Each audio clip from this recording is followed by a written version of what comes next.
السلام عليكم البنات، ان شاء الله تكونوا بخير وعلى خير. جيتكم اليوم فيديو جديد، ان شاء الله نكونوا خفاف الظل عليكم. راني جبت لكم اليوم وصفه تاع فطير تاع سميد. نجيبوا البنات دو بول تاع سميد ماما متوسط معمرين مليح، ونجيب نص كاس زيت. هنا راح لي المقطع برك باسكو راني فرغت واحد زوج مغارف هكاك، ومغرف بيان بومبي تاع زبده. انا استعملت زبده تاع الصول، ونص مغرف تاع ملح. ونخلطوا المقادير مليح، نخلطوهم نبسوهم. لازم ندخلوا الزبده والزيت ندخلوهم مليح في السميد. بسوهم البنات مليح مليح كيما راني ندير بهذه الطريقه. البنات الا كنتو باغيين نكمل معكم في تحضيرات رمضان المبارك خلوا لي برك كومونتير، وإلا عجبكم الوصفات دعمونا برك بالاشتراك في القناه، وراح تستفادوا باذن الله تعالى. راح تستفادوا بزاف وصفات تاع مملحات وتاع تحضيرات. راح نزيد معكم تحضيرات. هنا البنات راني درت كاس ونص تاع ماء. والبنات ما تعجنوش، برك بصباعتيكم نخلط برك بصباعتين كيما راني ندير انا. كنت تشوفوا فيا مانيش نعجن باش تجيكم الفطيره تاعكم مبسه. لخاطرش لو كان تعجنيها ما تجيكش، تجيكي شغل معجنه من الداخل. ديري كيما راني ندير هكا، قعدي تلمي فيها. الماء انا درت هنا شربت لي كاس ونص، يعني نتيا والسميد تاعك ممكن. سمحوا لي على هذه الاصوات. هنا راني قسمت العجينه تاعي بعد ما لميتها، قسمتها على 2 ونبدا نحل فيها العجينه.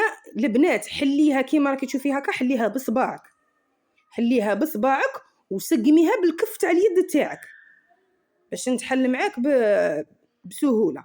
وراني درت لكم البنات اللي تخاف انها ما تطيقش ترفدها ولا ما تعرفش ترفد، للمبتدئات طبعا دير بابي كويسون. راني وريت لك كيفاش ديري تحتها بابي كويسون الا تخافي انك ما تعرفيش ترفديها. هذه الخبزه الثانيه اللي درت لها بابي كويسون. انا على كل حال نرفدها نورمال. انا جبت اون بياس وقطعت بها، ولا تبغي تقطعي غير بالموس بالخدمي نورمال، قطعيها غير بالسكين.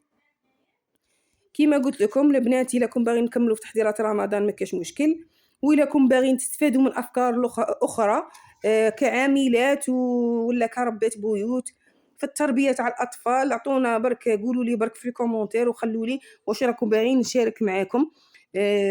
حتى الناس اللي تخدم في الموارد البشريه ممكن تستفاد ان شاء الله، باسكو نعطيهم بعض النصائح وبعض تبغوني نبارطاجي معاكم دي فيديو كيفاش تخدموا كيفاش. ما كاش مشكل البنات، برك قولوا لي في لي كومونتير، وانا راني هنا تحت كيما نقولوا الامر تاعكم. وان شاء الله نكون كفوا ونوفوا، ان شاء الله نكونوا تحت حسن الظن تاعكم. كيما كتشوفوا هنايا قطعتهم، قلت لكم بواحد لابياس عندي. راكم هذيك نتوما تبغوا تقطعوهم مربعات كيما تبغوا برك بالموس. راني في التالي خليت لكم كيفاش قطعت هذوك التواله، قطعتهم غير بالخدمي كيما كتشوفوا هنايا. كيما تبغي نتيا على حساب الشكل اللي كي بغيتو. ونطيبوها البنات على نار متوسطه باش تطيب لي من الداخل. ما نقولها النار تنحرق من برا وتقعد من الداخل خضره، ما نقصلها النار حتى تنشف كاع وتيبس لي في الطاجين.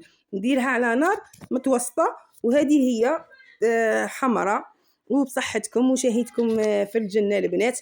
راهي العطله ونبغوا نفرحوا وليداتنا، كاس قهوه حليب مع فطيره.